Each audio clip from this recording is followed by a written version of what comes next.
So okay mga paps, musta pala? Ngayong araw pala, share ko sa inyo kung paano mag-calibrate ng TPS nitong Yamaha Mio i125, okay? So mga paps, bakit ko gagawin itong video na to? Kasi may pagkakataon kasi na after natin magpa-TB cleaning or FI cleaning, ang nangyayari, nawawala sa menor yung scooter natin or minsan humahagok. Baka ang ginawa ng mekaniko nyo, binaklas yung pinaka-TPS nyo. So ito yung TPS. Ito yung throttle position sensor. So itong throttle position sensor na yan, hindi basta-basta binabakas or kinakabit yan. Meron yan tamang angle, tamang voltage. Kapag ito nawala sa voltage range, ang mangyayari sa scooter natin, sasabla yung menor natin. So, dapat ito, kinakalibrate yan mga paps. Yan. Meron yan ditong torques, luluwagan yan, tapos ikakalibrate. Mamaya papakita ko sa inyo kung paano. Tapos ito, share ko lang rin. Ito yung pinaka-stopper natin. Yan, ito. Kita nyo. Dapat ito, hindi ito ginagalaw yan. Nakaset na kasi yan, may pintura yan eh. So, yung butterfly valve natin, may tamang angle yan. Okay? Ang ginagawa ng iba, binabaklas to. Kala nila sa adjustment ng minor. Hindi mga paps, mali yan. Naka-preset na yan. Ngayon, pag ito nawala to sa adjustment, mas mainam gumamit tayo ng ng diagnostic tool para makita natin yung tamang angle nito mga paps. Ito. Dapat i-consider nyo ito hindi nagalaw or nasa tamang settings, saka tayo mag-a-adjust ng TPS. Okay? O nga pala, ito rin dapat siguraduhin nyo na tama yung nito, yung adjustment ng idle air screw. Okay, may video naman ako paano i-adjust yan, i-check nyo na lang. So, ang focus natin ngayon, ang gagawin natin ngayon, is i-calibrate ito ng tama. Ito yung pinaka-connection natin sa TPS. So, ito yung pinaka-connector natin. Ito, kita nyo. Yan. Tapos, meron yan ditong tatlong wire. Blue, yellow, at saka yung black. Okay? So, ang kukunin natin dyan, yung pinaka-yellow. Ang gagawin nyo lang, maglalagay kayo ng karayom dito, or partible. Yan. Tutusukin yan. Yan. Okay na. So, ayan na siya. Nakatusok na ako sa yellow. Dapat, siguraduhin yung maayos yung pagkakatusok nyo para hindi mag-loose yung pinaka-partible o karayom. Tapos, gamit tayo ng digital multimeter. Okay? Set natin to sa 20 volts DC. Ayan, connect muna natin to dito sa may TPS. Ayan. So, kukonect ko to. So, nakonect ko na yung connector niya dito sa may TPS na. So, ayan siya. Ngayon, yung positive natin, i-connect natin doon sa may partible. Okay, connect natin ito dito. Dapat hindi siya maglo-loose. So mga paps, ulitin ko lang ulit. Yung negative, yan, naka-ground yan, pero kinunik ko na lang sa battery para sigurado. Pwede nyo i-body ground. Tapos nun, yung positive ng itong tester, nakalagay doon sa may partible. Tapos yung partible, nakakonekta yan doon sa may yellow wire nitong TPS. Okay? So, sa pinakasakit. So, ayan siya. Dapat ito hindi naglo-loose. Okay? At maayos yung connection yan. Tapos nun, ito, nakaset to sa 20 volts na DC. So, ang gagawin ko ngayon, i-on ko yung scooter. So, tingnan natin.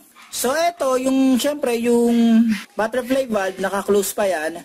Dapat yan, ang voltage niyan ay nasa 0.66 hanggang 0.7. So, ito, nakikita naman natin, nasa good range ng voltage. So, ito nangyayari dyan mga paps, 0.66 hanggang 0.7. Yung iba kasi, ang nangyayari, kapag inopen nila to, nawawala na sa tamang angle or tamang posisyon or tamang settings yung pinaka-TPS natin. Para malaman din na good to, kailangan, kapag pinuli, throttle ko to, pinuli, open ko yung pinaka-butterfly valve niya, dapat ang makukuha ko rito ay around 4 volts. Okay? So, i-open natin.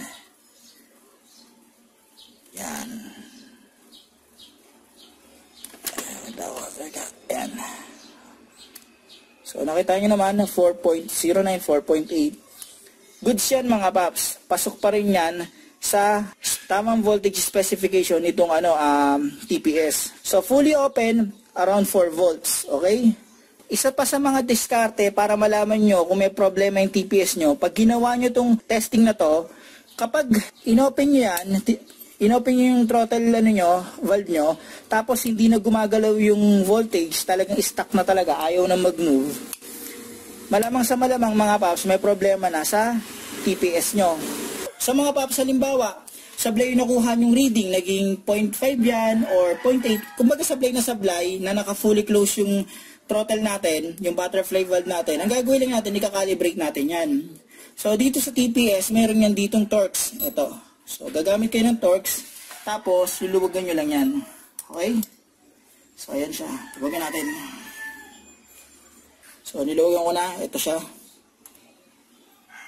So, ayan. Niluwagan ko lang siya na pwede kong ma-adjust. So, kung napansin nyo, nagbago na yung voltage, diba mga paps? Kasi niluwagan ko yan. Ang gagawin nyo lang, ito, yan, iuusod-usod nyo yan mga paps. Okay? So, na-adjust yan. Yan. Nakikita nyo nagagalaw.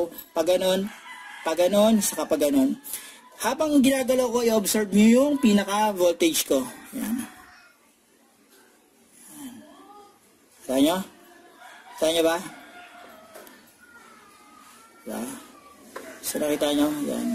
Pag ginagalaw ko yan, nagbabago yan. Okay? So, ang gagawin nyo lang, kunin nyo lang yung tamang calibration yan.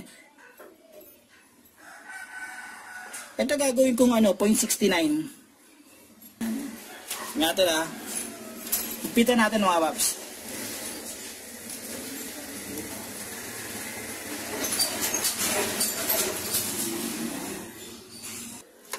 Higpit lang mga paps, baka maputulan tayo eh. Okay? So, ayan na siya. Binili ko na lang sa dati, dapat set ko ng 0.69, pero okay lang yan, kahit sa 0.70, goods pa yan. Tapos, i-confirm natin, try natin, baka mamaya, magbago kapag, nagbabibrate to eh. So, testing natin kung magbabago. So, wala namang nagbabago, ibig sabihin, tama na yung higpit ko. Yan. Okay na yung higpit niyan mga paps. Tapos, i-open ko yung throttle niya, titignan ko kung, ayan, 0.69, kung papasok sa 4 volts. Okay, so, tingnan natin ha.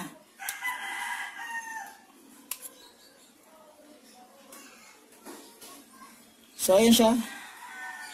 4.1. Yan. So, fully throttle. Yan. Okay. So, all goods na to mga paps. Yan. So, bago tayo mag-proceed sa calibration, eto, pansamantala lang itong ituturo ko mga paps. Ha? Pansamantala lang, DIY lang. Kung walang-wala talaga, halimbawa, eto, inopen nila to, naluwagan, na-misalign na talaga yan ng todo, ang gagawin nyo ganito. Kumuha lang kayo, eto, ng papel. Sa case na to, mas maganda yung alam mo yung sa mga resibo, sa mga Jollibee, yung mas manipis yun eh. Basta manipis na papel lang. Tapos, gawin nyo, i-open to. I-open nyo yan. Yan. Open. Tapos, lalagyan nyo yan dyan. Okay? So, ito kasi dapat may tamang angle to. Pero ito pinapakita ko sa inyo, DIY lang to ha. Tapos makikita nyo dyan, tumugos sa kabila. Ngayon, pansinin nyo yung stopper ko. Yan.